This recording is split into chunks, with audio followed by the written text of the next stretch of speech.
Well, good afternoon, and thank you for joining the Carnegie Foundation and the Council on Strategic Risks for our discussion on Kazakhstan's leadership on nuclear and biological risk reduction over these past 30 years.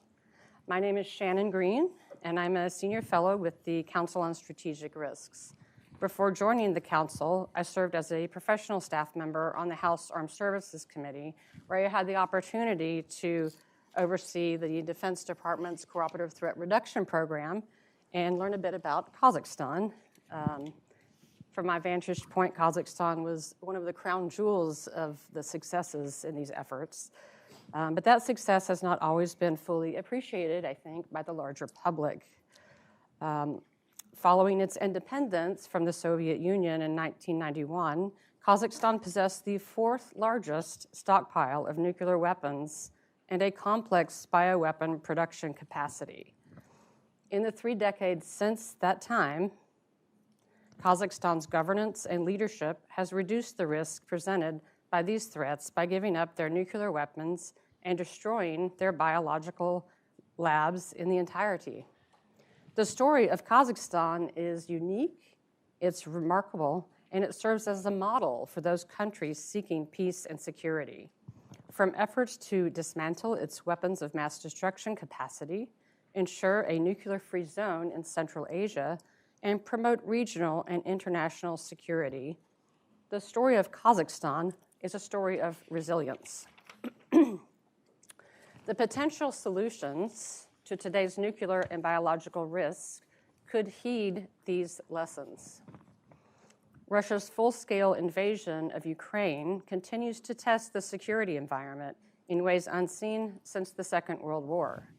Putin's destabilizing and dangerous nuclear saber-rattling raises the risks of nuclear war and changes the calculus other nations take in terms of gaining more nuclear weapons themselves. Additionally, as we witnessed with the COVID-19 pandemic, natural, accidental, or deliberate biological risks will continue to present a core and systemic threat to national and human security in the 21st century. Given Kazakhstan's successful efforts to reduce nuclear and biological threats, it stands uniquely qualified to lead on some of the most pressing challenges. I cannot think of any 3 people better equipped to talk about Kazakhstan's history in combating these risks than the 3 panelists we have here today, each of whom has been uniquely involved in these efforts to ensure a safer and more secure Kazakhstan and a safer and more secure world. Our plan today is to have each panelist deliver opening remarks, and then we will move into a panel discussion, followed by a few questions from the audience as time permits. It is my pleasure to briefly introduce them. Our first panelist, Ambassador Yerzhan Ashikbayev, currently serves as the Ambassador of the Republic of Kazakhstan to the United States, a position he has held since 2021. His extensive career includes service as Kazakhstan's Deputy Foreign Minister, Deputy Head of the Prime Minister's Office, Head of Foreign Policy at the Office of the President, and Head of the Foreign Ministry's Chancellery. Ambassador Ashikbayev served as Kazakhstan's diplomatic point person for matters relating to the United Nations and the Americas, and he is a lead communicator on the Enhanced Strategic Partnership Dialogue with the United States. I am also pleased to introduce our second panelist, Dr. Toghzan Kassenova, who serves as a non-resident fellow with the Carnegie Endowment for International Peace. Dr. Kassenova also serves as a senior fellow with the Project on International Security, Commerce, and Economic Statecraft at the Center for Policy Research at the State University of New York, Albany, a senior non-resident scholar at the Institute for International Science and Technology Policy, and an adjunct faculty member of the Elliott School of International Affairs at George Washington University. Dr. Kassenova served from 2011 to 2015 on the United Nations Secretary General's Advisory Board on Disarmament Matters. She is an expert on nuclear politics, W&D nonproliferation, and financial crime prevention.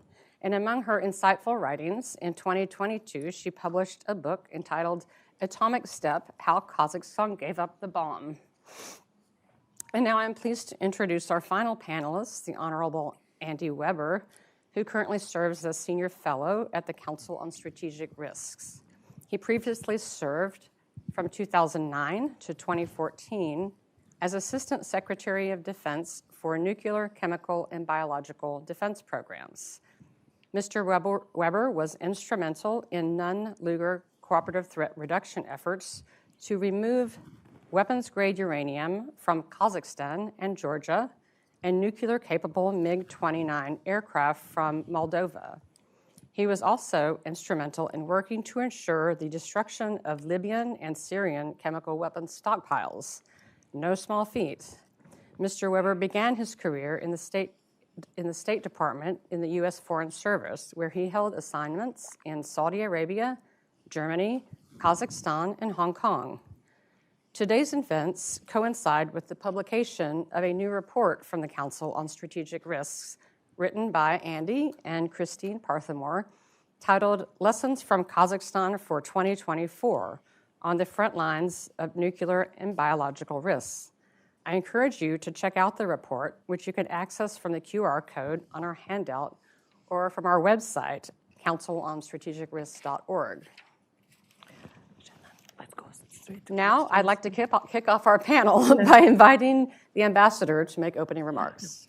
Let's keep the opening remarks and go to moderate discussion. Okay. Works for me. Works for us. Fast forward. Thank you. I'd like to kick off our discussion with a couple of questions. My first question is for Ambassador Ashikbayev. Sir, how has Kazakhstan's historical experience of nuclear testing at the Semipattin test site influenced its current approach to addressing nuclear risks, and what specific measures has the country implemented to mitigate those risks? Well, thank you for this question. First and foremost, I'd like to congratulate our distinguished co-panelists today, Mr. Weber and Council on Strategic Risk, and of course Christine Parthamore with publication of this report on Kazakhstan's lessons on nuclear and biological risks. And indeed, when we speak about Kazakhstan and especially its foreign policy, nuclear disarmament and non-proliferation, and overall the issue of addressing WMDs has been high on our agenda from the very first days of our independence. Why? Simply put, because Kazakhstan inherited what back then used to be the fourth largest arsenal of nuclear of warheads, which was bigger than combined arsenals of three nuclear powers back then, of UK, France, and China combined. So you can imagine what kind of challenge that was both for Kazakhstan and also for international community.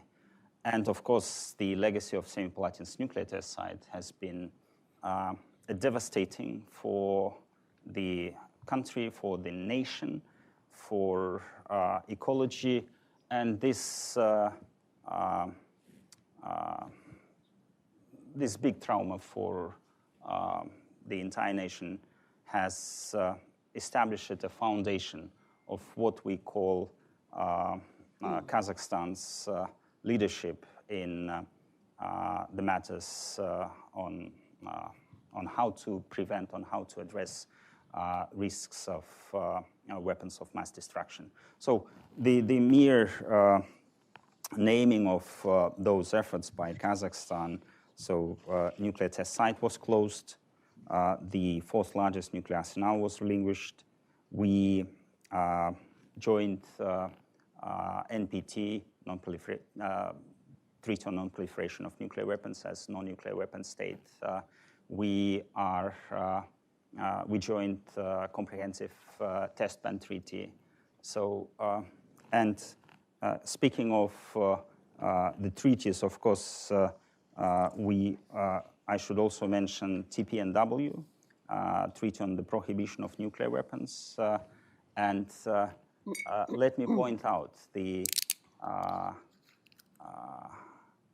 it's not only courage by Kazakhstan government. It's a policy fully endorsed by the nation. We, in so many instances, these days politicians refer to certain policy aspects as those that have public support or overwhelming public support. In case of Kazakhstan and the issue of nuclear non-proliferation and disarmament, it's a nationwide support for those policies that Kazakhstan implements. So, and this was particularly true in the case of TPNW. If you can visualize signatories and countries that ratify TPNW, you may find yourself wondering, the only country right in the heart of Eurasia, neighboring two formal nuclear weapon states, and no other country for hundreds or even thousands of kilometers that took that decision.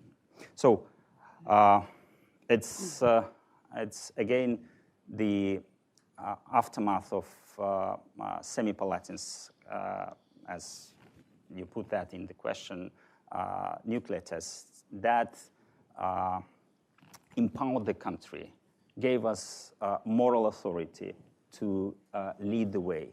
And it's not only those documents that Kazakhstan either joined or pushed forward. We're also talking about the IAEA-LEU Bank. We're also talking about, which was created in Kazakhstan using the existing infrastructure and, well, which is open for any country under the IAEA procedures to use. We are also talking about the Central Asian Nuclear and Weapon-Free Zone, which, and I'm so grateful to my brother, Ambassador of Uzbekistan, which Central Asian nations created. And by the way, a regional proposal came from President Karimov of Uzbekistan. And ever since, Central Asian nations not only have committed not to possess, not to manufacture, not to deploy nuclear weaponry, but they also giving an example. This is the newest addition to nuclear weapon-free zones. We're very much we're following the lead of the existing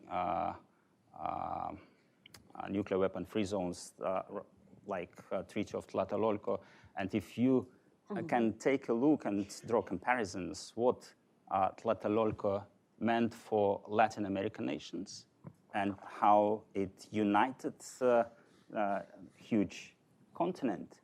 And you may chart the way forward for Central Asia. We are, these days, we're talking about a united, coherent Central Asia. And it's here in the US, it's C5+1 process that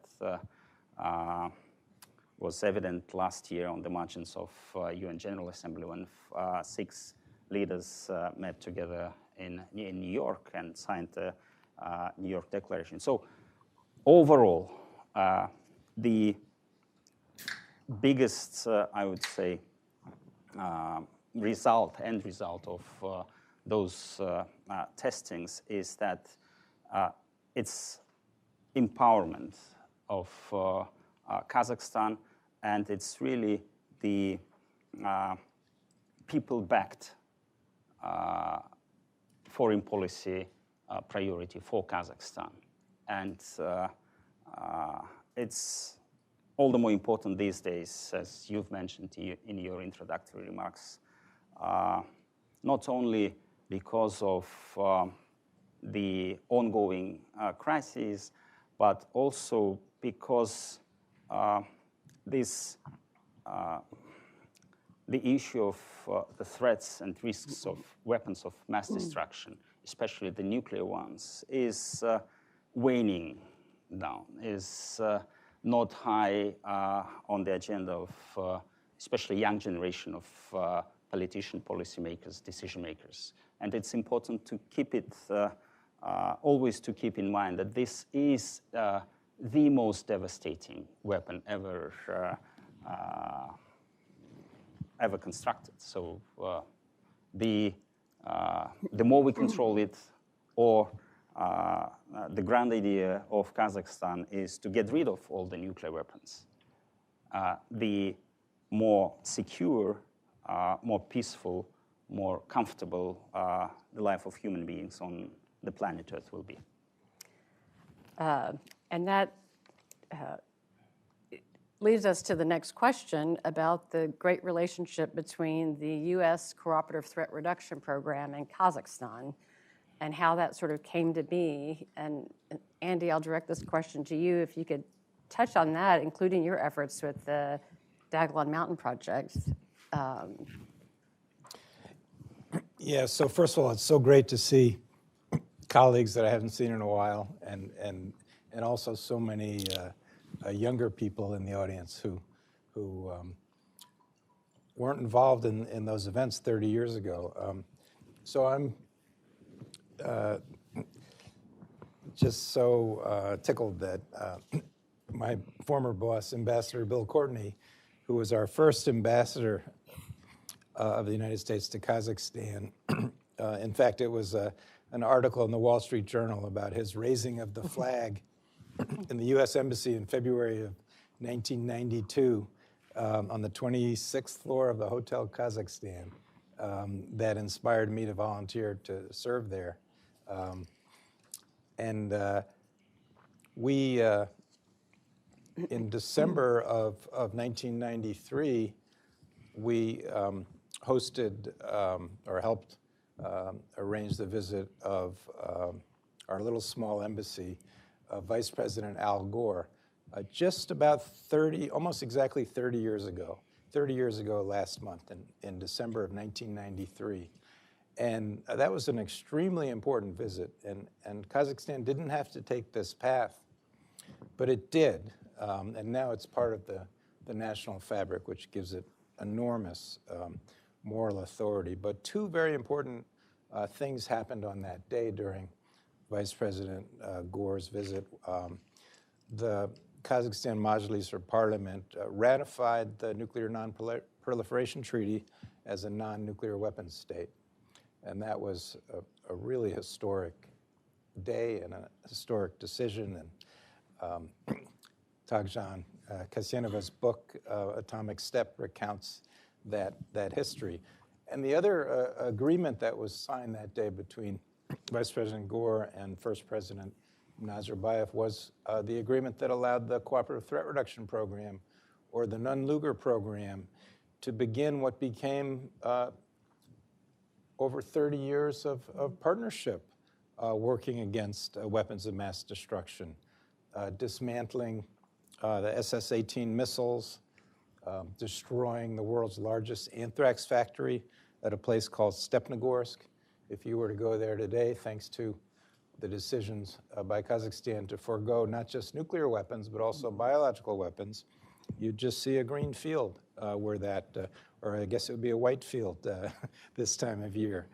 But Kazakhstan enhanced its security by making those big decisions right at the beginning of its independence, and therefore in the international arena has such tremendous moral authority. And the report recounts some of that history, some of the achievements that we made together through the Non-Lugar Program, and also some recommendations for 2024. Kazakhstan Ambassador Arkan Rahmatulin is the current chair of the NPT Preparatory Committee. So Kazakhstan has a leadership position in that. And in 2021, President Tokayev in the depths of COVID, went before the UN General Assembly and proposed the establishment of an interagency or an international agency for biological safety to fill a critical gap in the world. We have all these high containment laboratories, biosafety level 4 laboratories around the world with really no governance, no system of governance to ensure that research in those laboratories is done safely and doesn't leak to the surrounding populations.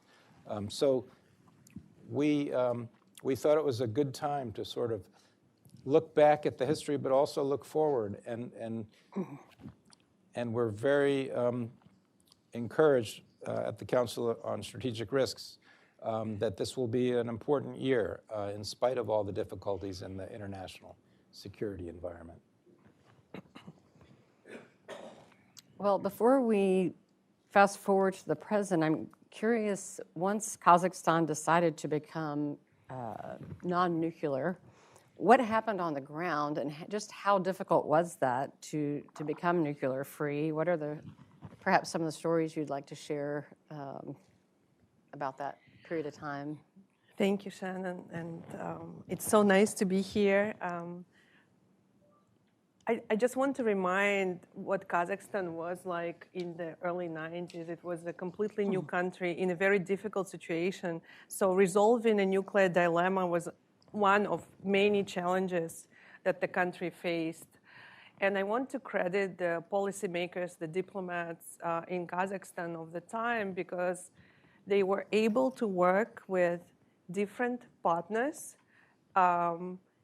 They made the strategic decision to go non-nuclear. But in order to implement that decision, they really needed two key partners. And those were Russia, because Russia had the information. Kazakh government didn't have a full picture of what was remaining on its own land, where some of the material was, and how to proceed. And so Kazakhstan worked very well with Russia in terms of cooperating on receiving the information and having technical expertise from Russia. And at the same time with the United States, also for technical expertise, but more importantly, equally importantly, the funding. And I think the non-Luga cooperative threat reduction program still, even though everybody compliments it, but I think it still didn't get the full credit that it deserves, because it's just an incredible program that involved amazing specialists at all levels, and it provided the foundation for all the different cooperative projects that grew out of it, initially Department of Defense and then Department of Energy and all the other actors. But I want to specifically point out to the political balance that Kazakhstan was able to tread, and kind of carefully. We should remember that it was 2 nuclear weapon states and 1 non-nuclear weapon state. So you can imagine some of the sensitivities that were involved, that some information was too sensitive maybe to share with Kazakhstan because it was a non-nuclear weapon state, and we had the United States and Russia, obviously also maybe not keen on opening up beyond certain limits. But to the credit of 3 countries, they were able to do it, and a lot of important projects on securing nuclear material, dismantling infrastructure, they were done in this very cooperative manner. But I want to highlight the unsung heroes. We touched a little bit on the role of individuals, and Andy mentioned Ambassador Bill Courtney, but Andy himself is a hero. And there were so many people at this level of program managers, scientists, technical experts, who often were the driving force, even when the governments were maybe a little bit more conservative and slower. It's the scientists and the technical people who would be pushing their own governments, but also finding solutions. I don't know, for example, they would open a tunnel and they would realize that it was much more difficult because the water, got to the installation, for example, got frozen, and then it meant that it was much more difficult to remove certain pieces of equipment. And in every case, they were able to find a solution. And in terms of specific stories, I'll mention just one. And this is the story that relates to when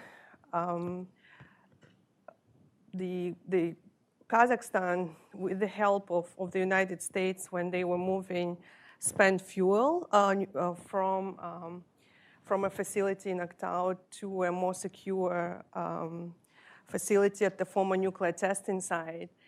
And just to give you the numbers, 300 metric tons that had to be put into canisters, assembled, moved. And it's an incredibly difficult challenge because, for example, they had to decide what kind of canisters they could use, and they had to design new ones that would be heavy enough so that it's more difficult for would-be terrorists, for example, to steal them. Or when it came to obtaining cranes, they had to find 2 cranes to put one at the initial facility in Aktau and one at Baikal, where they would be moving the fuel. But you had to find cranes that could lift up to 150 tons. And it wasn't an easy feat, and they found some company in China that was able to provide such cranes. But then they brought the cranes, and they understood that, oh my God, it would take us months to put these cranes together. And then it was an American project manager and the local project manager having tea and kind of, chatting about that. And the local project manager almost half-jokingly said, oh, maybe we should just hire all these employees of this Chinese company, and they would, let's bring 100, and then they will help us. And then they was like, it's actually a good idea because they would know their own equipment, and so that's what they did. And then there are all these stories how they, for example, did the dry run of the canisters. And first they had to go by train in rail cars and then by trucks. And so it was a 3-day train ride across the Kazakh steppe. It was very cold. And so that project manager from the American side, he was sharing his memories. He said, one side of the wall was super hot because it was next to a coal oven, to heat up the train. But the other wall next to the window was so cold, and so he would change himself during the night, and then he woke up and his hair was completely, it froze to the wall of the train. But everybody did it with kind of good attitude and fun. And then he said, and then when they were actually almost ready to go into the facility, so it was the trucks with the canisters, driving on ice, and a truck with sand, throwing sand so that they don't slip. But then the truck with the sand, at the last minute turned around because it knew that it couldn't enter the sensitive facility. And so you had this truck with those canisters starting to slide, and then it was a local Kazakh military person who brought military cars. They put chains, and so for everything small and large, they were able to work together in a very positive way and find solutions. And I think there are just so many wonderful positive stories that are especially important in today's context. If I may add, Toghzan talked about so many technicalities, but I would also like to put that into the historical context. So we are talking about 1991, the collapse of the Soviet Union, and 15 new republics, former Soviet socialist republics, are coming as an independent state. So all these entire efforts were built into the state-building process in Kazakhstan, and for that was not an easy legal process because you have to first formalize the divorce, the Almaty Declaration of December 1991 already spoke of Russia as a successor state, but keep in mind that it was the last Soviet Socialist Republic to depart from the Soviet Union was Kazakhstan. So technically, when everyone left the Soviet Union, were we, Kazakhstan. So you have to formalize this divorce, you have to create new commitments, obligations, you have to, it's a matter of security, you have to build them into your national legal system, and then of course, I alluded to, I spoke of this public support, and there was huge enthusiasm, which sometimes some experts say, claim that backfires these days when Kazakhstan is eager to develop its civil nuclear potential, but there is still this stigma, the phobia over the nukes, and being the largest natural uranium producer for the past 10 years, over a decade. So, and just imagine that almost half of global natural uranium production originates from Kazakhstan, 45% these days. That's bigger than number 2, 3, and 4 combined. The next, next in line, so to say.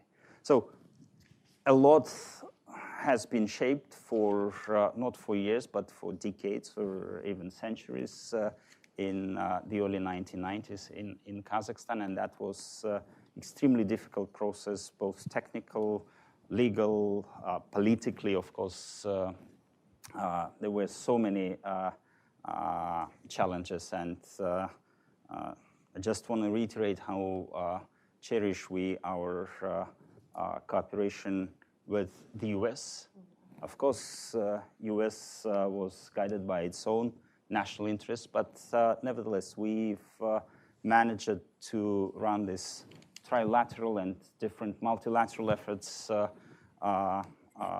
One may also recall the JCPOA. Kazakhstan also played a crucial role in that endeavor, not only by hosting the couple of rounds of negotiations that resumed the talks, but also being the only supplier that Iran trusted for the supply of natural uranium in exchange for enriched material that exited Iran. So there are plenty of examples how Kazakhstan's legacy and what we inherited from the Soviet Union. And believe me, Kazakhs never wanted to become a testing ground or testing site for nukes. The region where Semipattin's nuclear test site is located is basically one of the most sacred places. Our philosophers, writers were born in Semi region, and it's a big tragedy that these days we're talking about huge contaminated areas. We're talking about 1.5 million people exposed to high level of radiation. So that was not our decision, but we managed to work together with our partners, with the United States, first and foremost, to make sure that this hard legacy is turned into something that probably other countries may learn from. Andy, did you want to add any stories from that time? So one wonders then, with Russia's war in Ukraine, there have been some who have doubted whether Kazakhstan made the right decision to give up its nuclear weapons. What do you think about that decision to denuclearize in the light of the current very complicated security environment. I can take that on. And I want maybe to start a little bit in the past. So during the Soviet period, Kazakhs almost lost their identity. It was almost the loss of language, at least in the big cities. The city where I grew up, Almaty, the former capital, there were only 2 schools that taught in Kazakh. There was quite a bit of suffering involved. There was collectivization, famine, so it's a similar story as in Ukraine. During Stalin, of course, suppression and imprisonment and murder of Kazakh, intellectual leaders, and of course all those experiments with nuclear and biological weapons, and because we have quite a few of you from the States, and if I address you today and ask you, did you know that Kazakhs existed during the Soviet period? And I think many would say, no, we had no idea. For us, the Soviet Union was this kind of Slavic-looking nation. And so I just want to bring you to 91 again. So you are in this position that you are a Soviet republic, invisible to the outside world, and then suddenly you get the chance to enter the international community on your own terms, right? Present yourself, who you are as a new nation. And I think it's from this context, from this position of identity politics almost, that we need to look at the decisions on nuclear matters that Kazakh leaders were taking.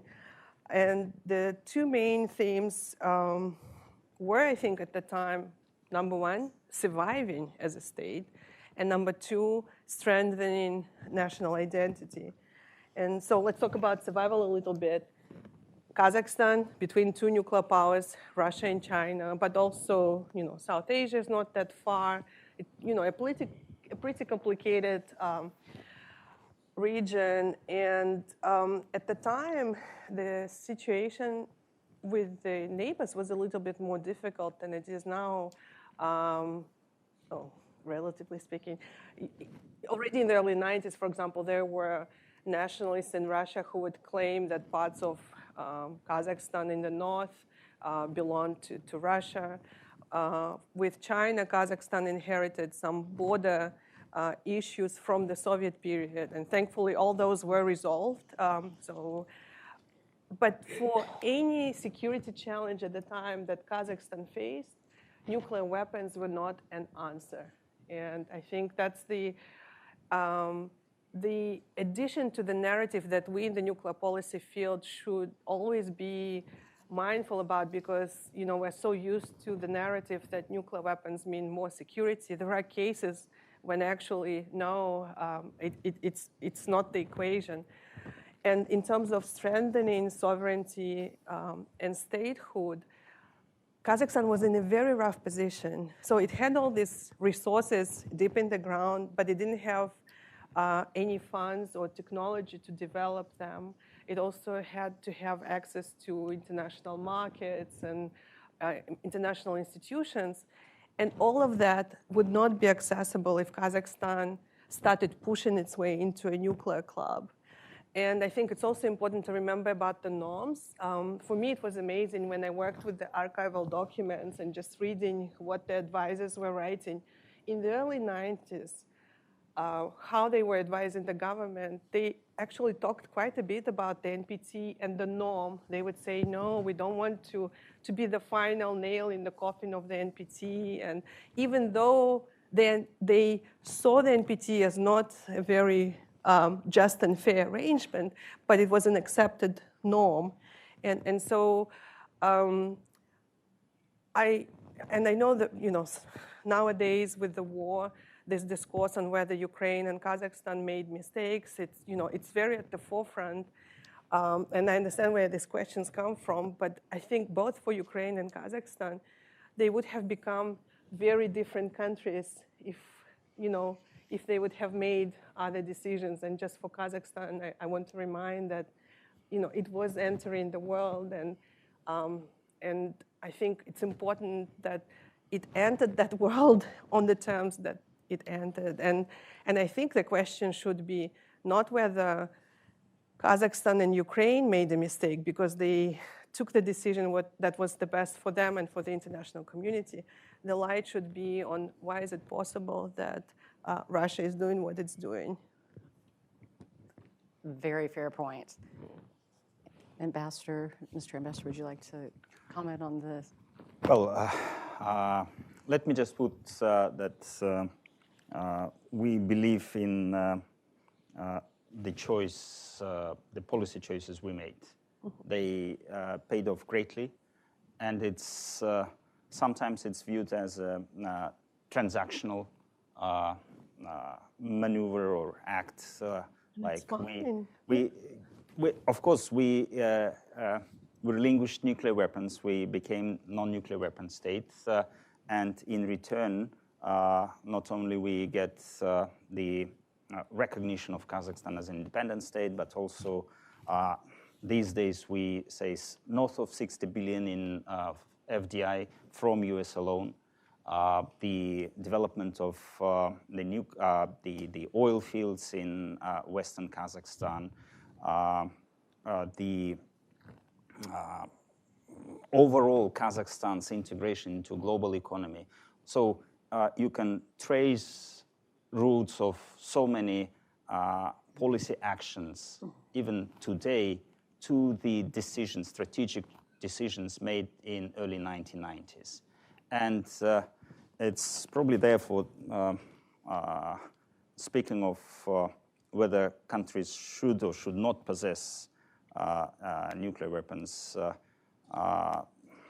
in case of DPRK, Kazakhstan is so often referred to as the best possible reference country, because not only we inherited the arsenal, they also do have, but also we had the testing ground.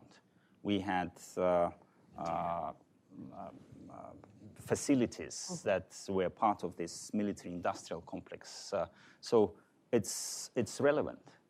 You don't have to invent the wheel. So it's out there. In learning from those lessons would be beneficial. We believe so. Yeah. And I just want to add a little bit of nuance. I think, of course, the question is important, why what Kazakhstan decided to do with the Soviet nuclear weapons. I should point out that their status was not resolved until March of 1994. These were not Russian nuclear weapons, those were Soviet nuclear weapons. But technically, Kazakhstan didn't have access to command and control. So without Kazakhstan, the decision could not have been made, but technically we should remember that. But I think an even more important question is why Kazakhstan decided to relinquish what it fully controlled. And it did have all these facilities and tons of nuclear material.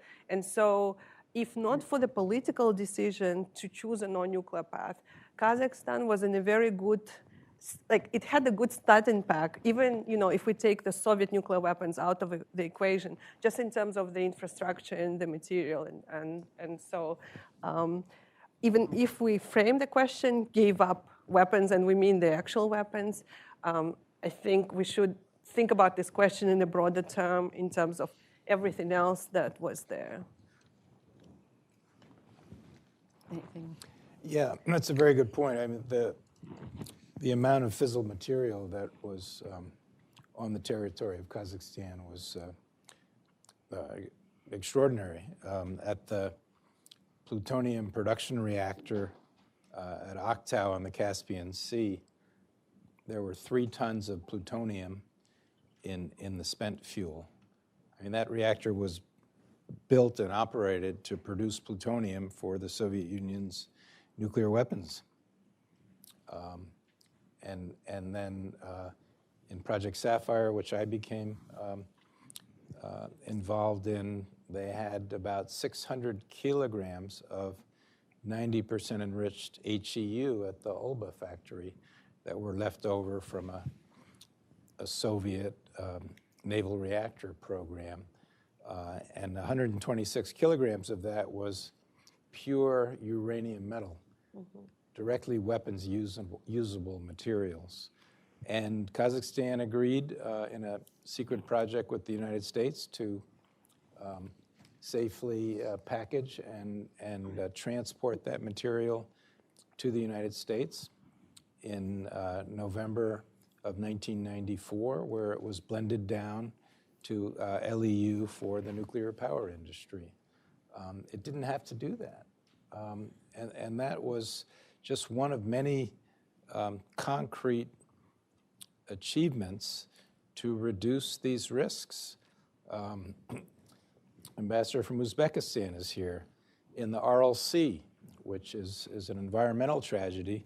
But what's lesser known about the Aral Sea is that in the middle of it, there's an island called Renaissance, Rebirth, or Возрождение Island. That was the Soviet Union's open-air biological weapons test site, where they would test agents like anthrax, plague, tularemia, Venezuelan equine encephalitis, even smallpox on animals. They would, during a single test, they would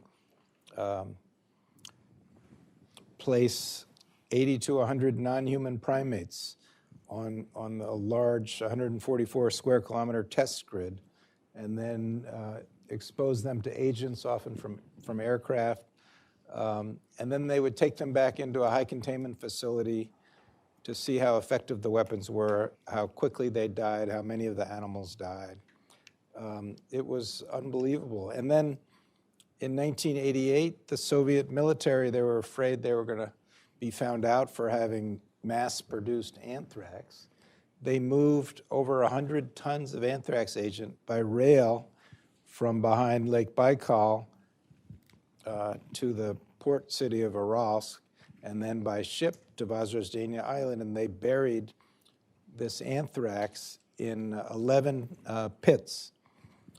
And they didn't do a thorough job of decontaminating it, and we took core samples later and determined that there were viable, military-grade anthrax spores in those pits. So we did another Nunlugar project with Uzbekistan, because the facilities were on the Uzbek side of the border on Возрождение Island, to dig up the anthrax in those pits and fully decontaminate it, because in the late 90s, early 2000s, we were concerned about the possibility that terrorists could access those anthrax spores. And Al-Qaeda had an anthrax program, but what they lacked were the starter cultures, the bacteria that they needed to produce anthrax weapons. So there were a lot of concrete achievements, many of which are little known. We all know,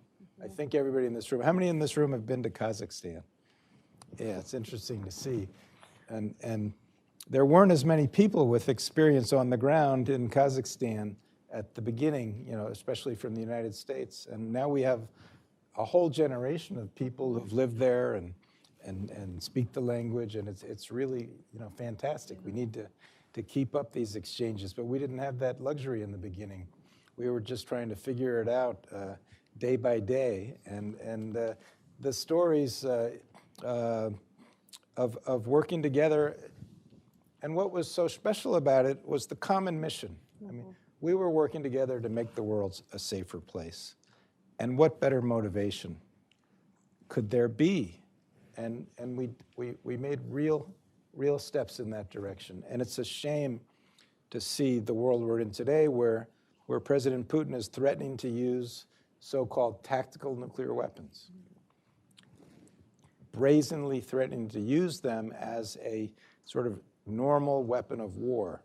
And that's why we think, and the Council on Strategic Risks released both a long, extensive report on the history of tactical nuclear weapons, which were greatly reduced at the time of Kazakhstan's independence. through the presidential nuclear initiatives and the INF treaty. But now they seem to be coming back.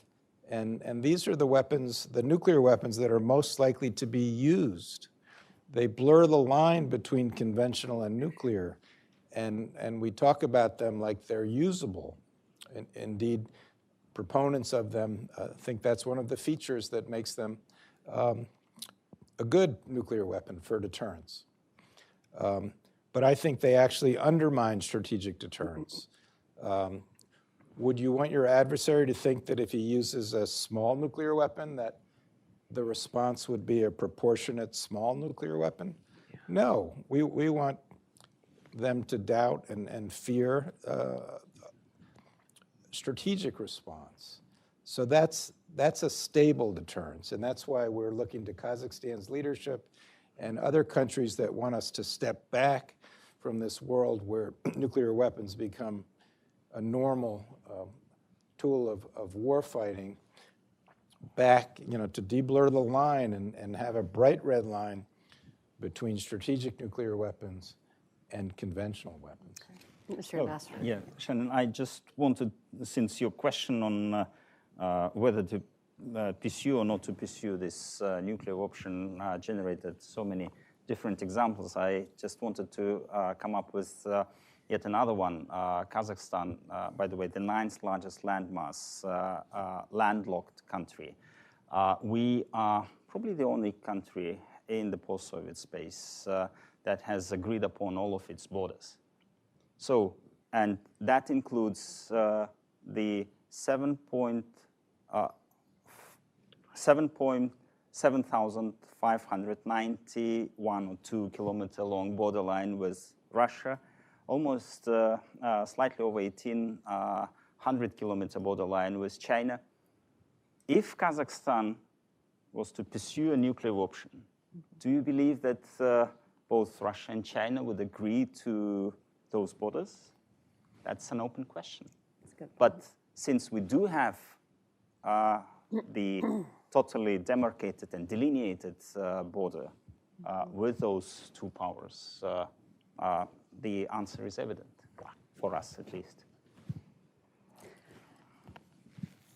Dr. Kassenova, I have a question for you in particular. In the past, you have written about a little-known story about the outbreak of weaponized smallpox in Kazakhstan in the 70s due to Soviet biological experiments. Could you tell us a little bit more about that? Yes, and I think it builds up well on what Andy, so Andy described the island where all these experiments were taking place. And maybe it will be of interest to the audience because that story I'm about to tell is very, little known. So it was in 1971 that a young marine biologist, sorry, she was with a group, collecting samples in the Aral Sea, and she came back home, developed a fever, and at some point, she started getting all these skin issues, and nobody could understand what was happening with her. She infected her little brother, who was 9 years old at the time, and then the brother's school teacher came to visit him. She got infected, but nobody could understand what it was. Everybody thought, something regular. And it's only in a few days, suddenly, the entire town was shut down. All the rail, by land, no cars could come in. Complete quarantine because they understood. And KGB came, and doctors from Almaty, from Moscow fleeing. They understood that it was actually an outbreak of weaponized smallpox. So because of those experiments on the island, even though the vessel was 18 kilometers away from the island itself, the initial woman, she contracted smallpox, and then she infected everybody. And 400 people were exposed, so within those few days. 10 got infected fully, and 3 of them died. That school teacher, because she wasn't vaccinated against smallpox, and 2 babies who were too small to be vaccinated. but they had to disinfect, I believe, 1,200 kilograms of soft items, and they had to check thousands of people to revaccinate everyone. And I had the honor of, at some point, to go back to Aralsk to interview that person who was a 9-year-old brother. So when we went there with the BBC team, he was already in his 40s, and he was the only surviving person from that initial group. And when you talk to him, I think what struck me was that not then, not after, were the people told what happened to them. And of course, nobody ever apologized to them. And I think, to me, the story, I think, shows a couple of things. Number one, just the extent of the experiments that were going on the land of Kazakhstan, but also the disregard for people. And so we know more about nuclear tests, but we know less about the biological side. And I think that case is just one of those cases that shows how dangerous those weapons are, how potent they are. 18 kilometers by water doesn't mean anything for smallpox, and how important it is to work towards reducing, eliminating, securing everything that has anything to do with weapons of mass destruction. For anybody who's interested to learn more about the story, I highly recommend a report. It's available publicly from the James Martin Center for Nonproliferation Studies, and if you put Monterey smallpox report, it should come up, and it has lots of original data from that time. I really appreciate your work highlighting these stories. It's so important that folks learn about this and remember. Mr. Ambassador, if I could, this year Kazakhstan is uniquely positioned to play a significant role in addressing nuclear and biological threats with its leadership role, of course, in the NPT and BWC processes. Could you talk a little bit about Kazakhstan's goals? Well, indeed, Kazakhstan will be chairing the second session of NPT's preparatory committee. And it's the second out of 3 planned sessions, which will be prior to the NPT review conference. As you know, the previous 2 review conferences ended with no agreed upon final document. So our goal is to finally find at least lowest common denominator for countries to commit to, and to make NPT a working document these days, to stress its relevance to the modern day challenges. I'm far from, of course, from revealing what it's in the making. It's highly delicate and sensitive issue, but we are very much hopeful. And speaking of Kazakhstan, it's of course we always reiterate that we want to lead by our example. So this is exactly matching our ambitions. And with regard to biological threats, of course, we're talking about International Agency for Biological Safety. The proposal was made by President Tokayev 2 years ago. So it's not only COVID that kind of triggered this idea. On the face value, it's very simple. When we talk about weapons of mass destruction, we usually talk about nuclear, chemical, and biological and toxin weapons. So for nuclear weapons, we have the whole architecture, even though which is being now reduced to very essential ones. But it's we do have International Atomic Energy Agency, a huge body with huge responsibilities and really mechanisms, really working mechanisms. In chemical sphere, we have OPCW, the Hague headquartered international organization, which is also basically acting. It's, of course, an open question for different parties whether those acts are relevant or not, but that's a different question. But when it comes to biological or toxin weapons, there is BWC and nothing else, basically. And yeah, on top of that, when we speak about Kazakhstan, and we are guided by our own interests. So roughly half of the territory of Kazakhstan is basically natural habitat for the different types of highly contagious diseases. Mm-hmm. So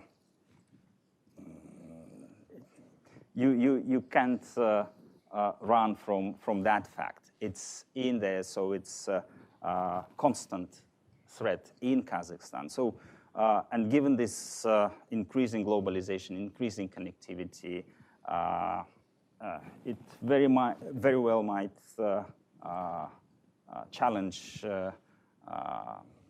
not only us, not only region itself, but so many different countries as well. So there is an acute need for that, we believe. Of course, the field of action has been, the field itself, the different aspects of those threats have been partly addressed.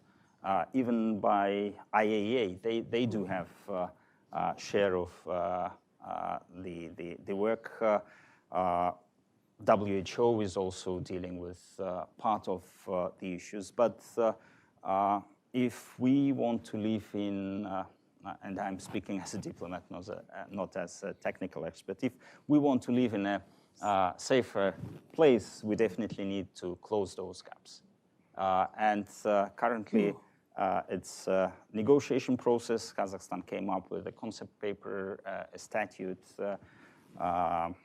It's an open-ended process. I mean, all the countries are invited to come up with their proposals, with their ideas, how to make sure this is a really effective working instrument rather than the simply declaration of ambitions. It's a smart proposal, given COVID. I think that the world will hopefully see that. If we have time, we will take a few questions from the audience. I know we've run a bit. Oh, looks like we have some here on the iPad. Oh, okay, we've got a question over here first. Hello there. My name is Kyle. I'm a Scoville Fellow at the Nuclear Threat Initiative. And I was interested if you could speak a little bit more about the future of cooperative threat reduction programs. I've heard some people say that it's like a victim of its own success, that like all these, I mean, it's really great that so much was accomplished, but now what's next? What's next for CTR in the decades to come, maybe in Central Asia and then also around the world?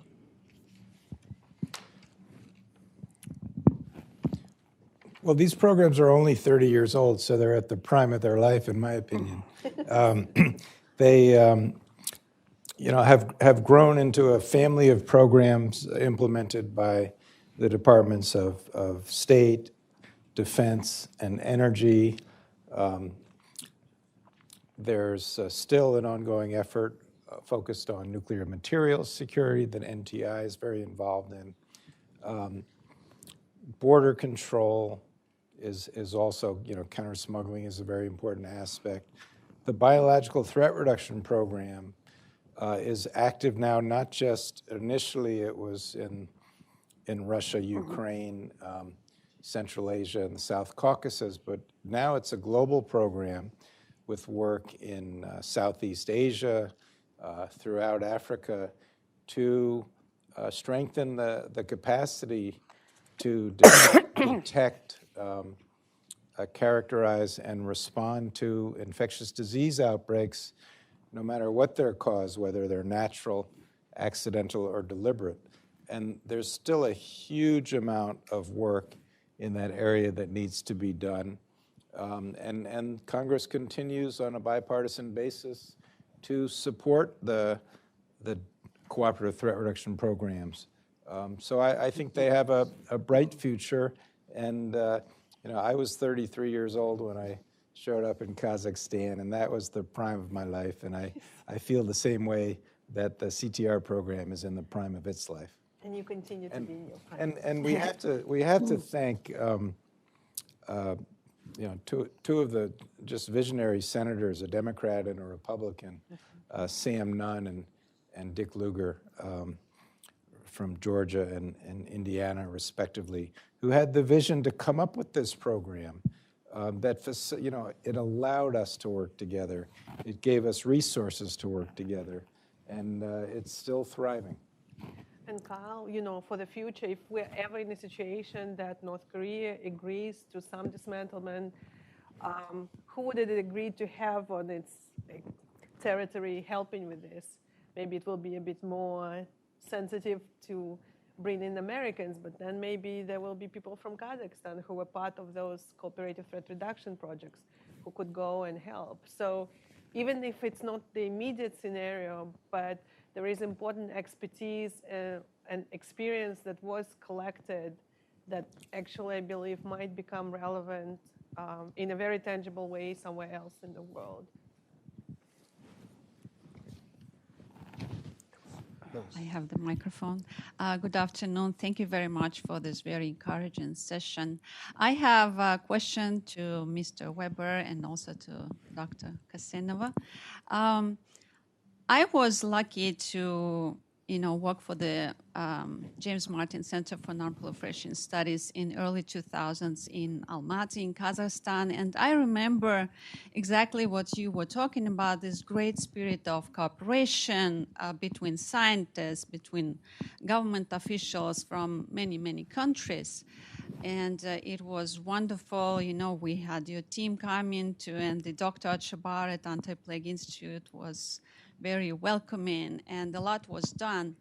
So in that time, the major concern was consolidation of strain collections and also physical protection of the facilities. So what are the current concerns that are remaining in Kazakhstan or in the region in general, from your point of view?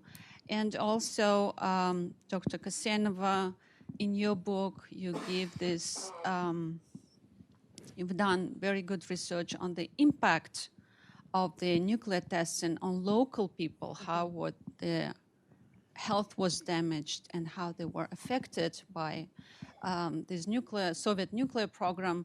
How did that affect the current attitude of local population to the nuclear plant building on the territory of Kazakhstan? And from your point of view, what is the future of nuclear energy in the region? Mm-hmm. Thank you. Well, thank you, Marina, for your work at that time. You remind me of another aspect that we haven't even talked about. The Soviet Union not only had a program of biological weapons aimed at killing or incapacitating humans, they also had a huge program to destroy livestock, to destroy crops. And one of the main research and development facilities from the Soviet past was located at a place called Gvardeyski or Otar on the road from Almaty to Bishkek. And we also had great cooperation and openness with that institute and strengthened their biological safety and their security practices, as well as with the Anti-Plague Institute in Almaty. And one of the real continuing achievements of the Nunn-Lugar biological cooperation with Kazakhstan was the construction of a world-class, the only one in Central Asia like it. It's actually better than any laboratory in Russia. In Almaty, the Central Reference Laboratory was built through the Nunn-Lugar program. And it plays a vital role as a national public health laboratory. And this is in spite of the outrageous lies that have been coming from Russia from their disinformation campaign, that this laboratory has some link to biological weapons. They know it's a lie, but they continue in their propaganda to take aim at Kazakhstan and the United States and Germany and other countries that have been involved in this amazing partnership, which has the noble goal of improving public health, the ability to stop infectious diseases. And it's thriving today. There's a similar laboratory that was built in Tbilisi, Georgia, the Lugar Center. And those are one of, the early phases of the Nunn-Lugar program were about destruction, destroying missiles, dismantling warheads, but destroying this horrible anthrax factory in Stepnogorsk.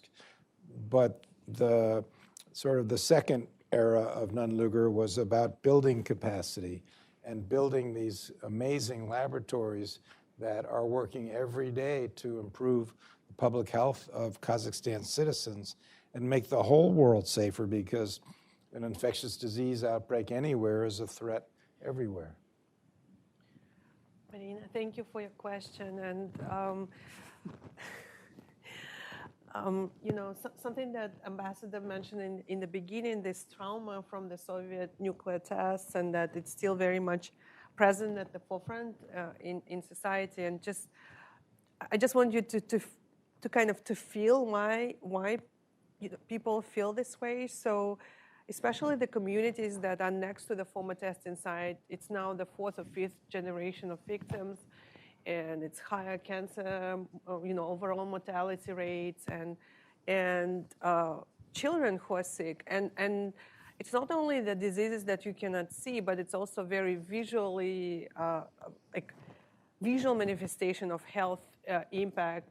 Kids who are missing fingers or have an extra finger, and so this trauma is very much alive, and it's legitimate. It's not that it's just from some kind of legends or stories.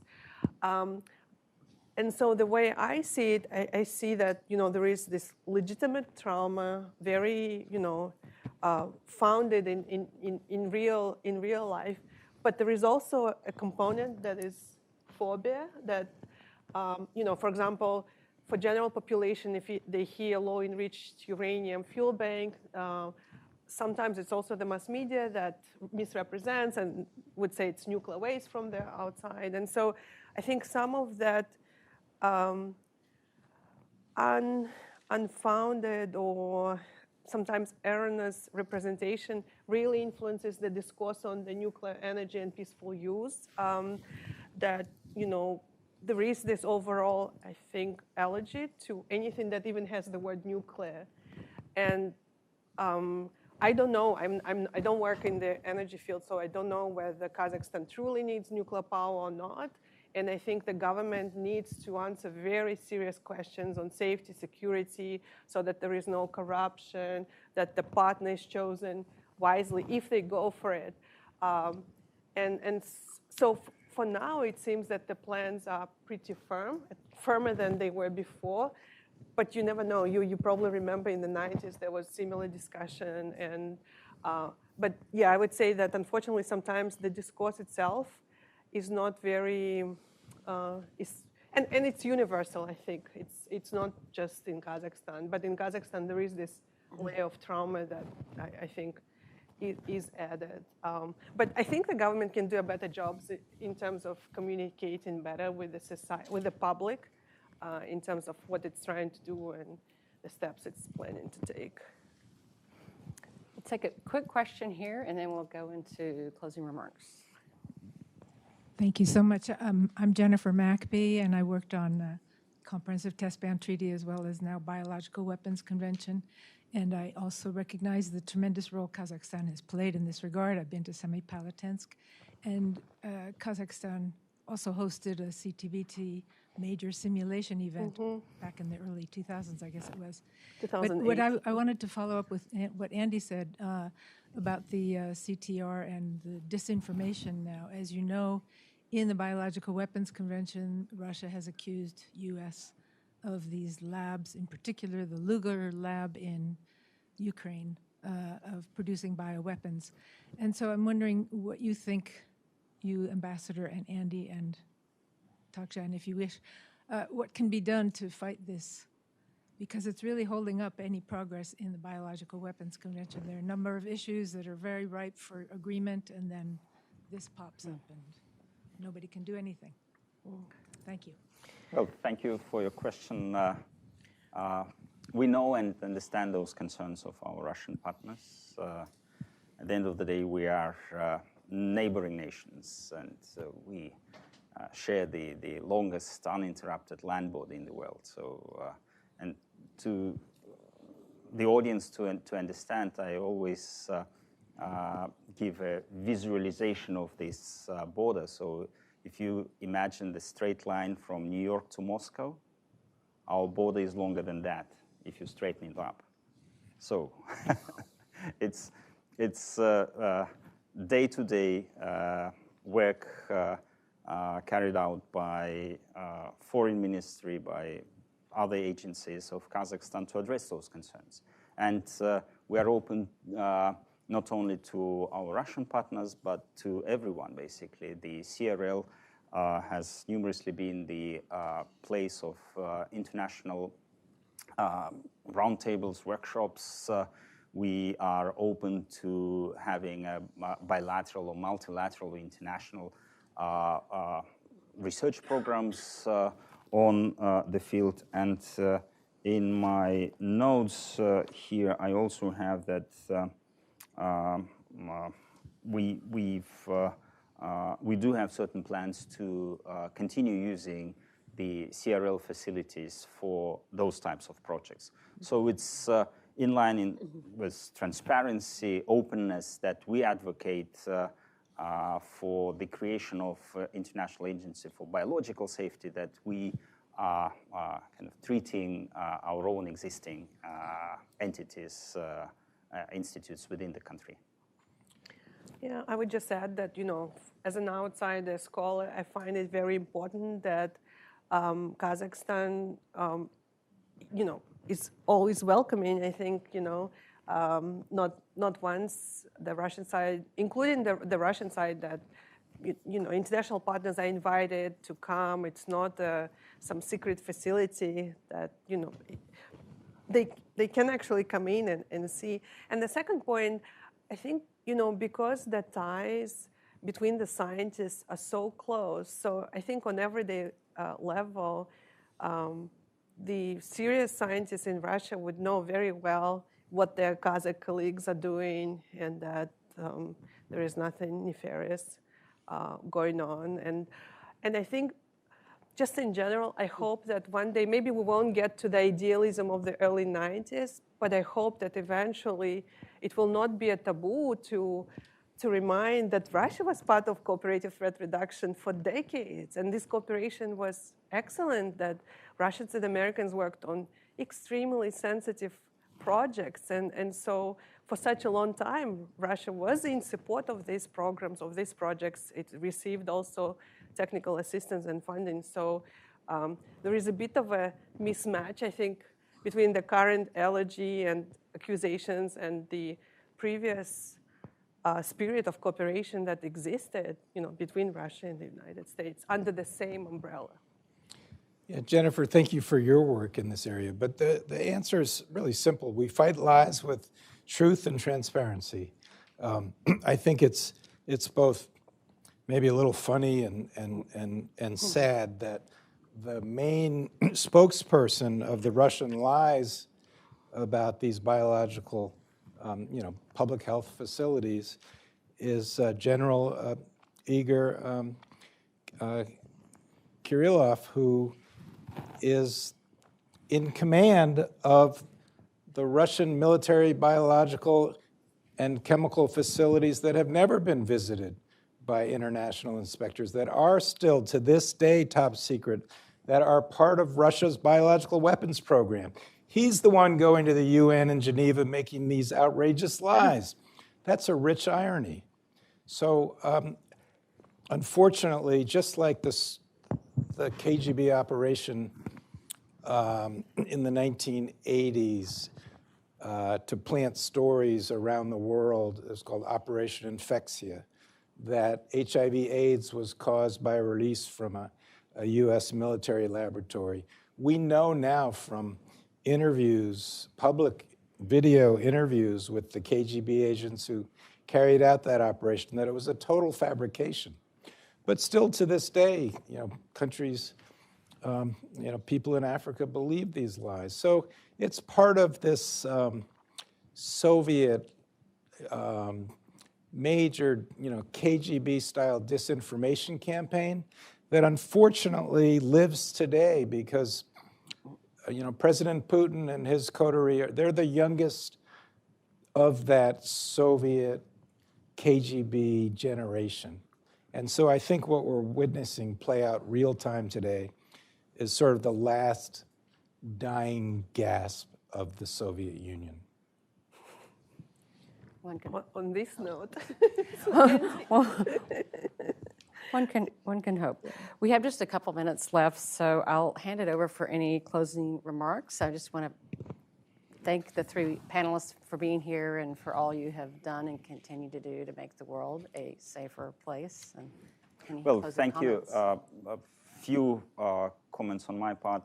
First and foremost, I'm so grateful for the attendees, especially the younger generation. I'm midway through, so to say. So whoever is younger than me, definitely, that's a huge encouragement. I remember last year I was approached by a group of local NGOs here for one of the anti-nuclear actions, and all of them were in the at least 60+ category. So, and it's quite encouraging to see you here. And it's also it should be noted that despite all these comments and remarks on the fruitfulness of our bilateral cooperation, it's not, I would say, a highway road, right? There are bumps, there are disagreements. Not always parties are happy with each other. And I would say Kazakhstan's accession to TPNW was I had a number of very difficult negotiations when different parties tried to discourage us from joining. These days, Kazakhstan offers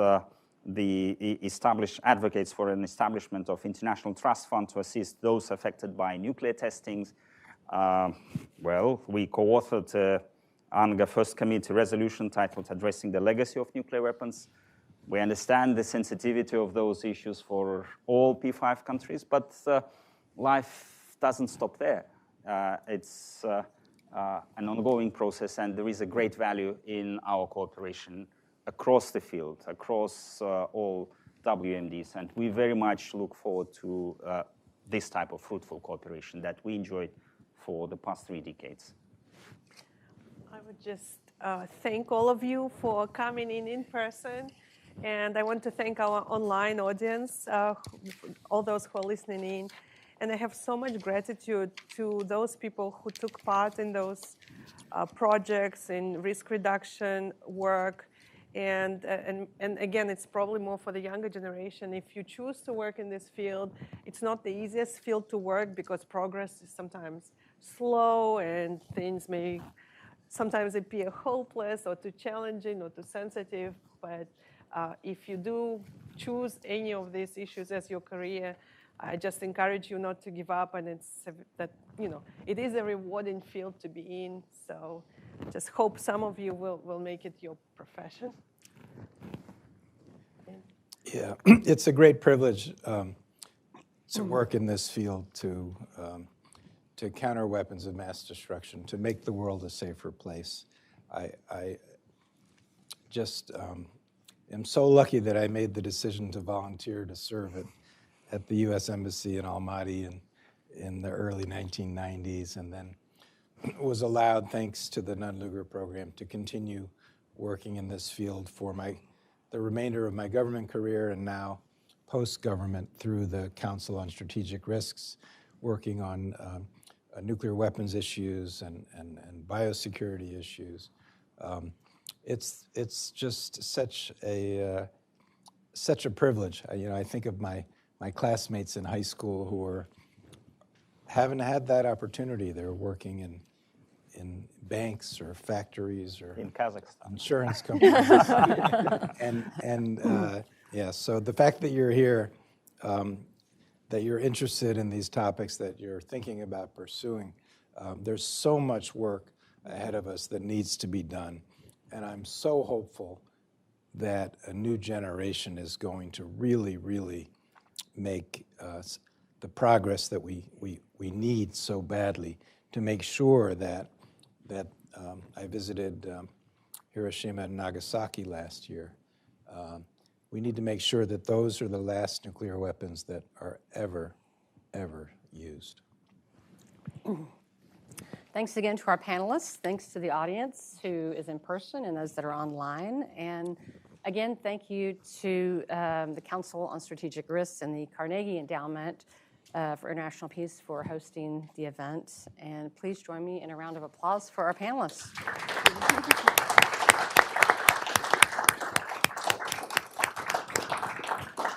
Thank you. Thank you, sir. Pleasure. Oh, pleasure. Toghzan.